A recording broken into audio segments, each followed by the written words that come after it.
there, I'm Shelby Williams, and I'm coming to you with the inaugural episode of the Plano Truth with yours truly, Shelby Williams.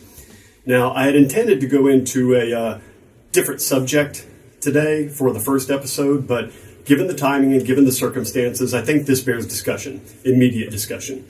Now, everybody knows that I have endorsed Melvin Tatia for judge of the 380th District Court in Collin County in the Republican primary election that starts next Tuesday, February 18th.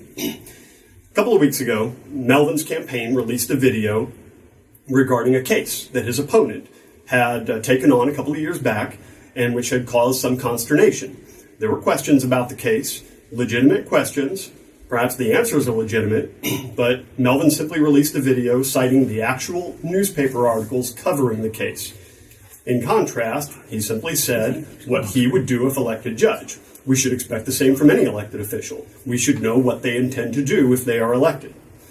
In response, Melvin's opponent this week released 2 separate emails alleging very specific things. Now, last week, with the Guardian of Plano, I covered the first video that Melvin's opponent released in response, completely devoid of substance, not even any allegations. But this week, very specific allegations were made. And it was said that audio evidence existed. However, he wasn't going to release it. I got to say, Michael Quinn Sullivan does it better. So, 2 emails with very specific allegations. In the second email, a 40-second clip was released from presumably what was a multi-hour campaign meeting. It was said that the audio recording came from one of Melvin's campaign meetings. Okay, so that encompassed a fair bit of time. But a 40-second clip from at least 1 hour, probably more like 2, is nothing. There's no context before the clip begins. A statement is made, followed by the rest of the recording, a whole bunch of people laughing. It's pretty obvious they're joking around, being a little silly. That's fine.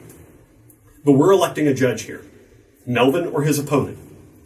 Now, you might expect, and anybody who's followed my campaign knows that I'm no stranger. I know a thing or two about being the subject of slander, defamation, lies, half-truths, and distortions. And maybe you expect that. It's lamentable, but maybe you expect it from a legislative race or an executive race. But judicial race is different. We must hold our judges to a higher standard. They are the last line of defense in the execution of the rule of law. So I call on Melvin's opponent to release the entire, unedited audio so that the voters and Melvin's endorsers, like myself, can judge for ourselves. If there's anything nefarious there, if Melvin did something wrong or his campaign did something wrong, then I, as an endorser, deserve to know. So do the voters. A judge should know if the allegation is made, you've got to have evidence to make a case. So where's the evidence? The voters deserve to know. I'll come at you next week with some more information, but we'll see how the first week of early voting unfolds. Thanks for tuning in. I'll talk to you soon. Shelby Williams, Plano City, Tampa.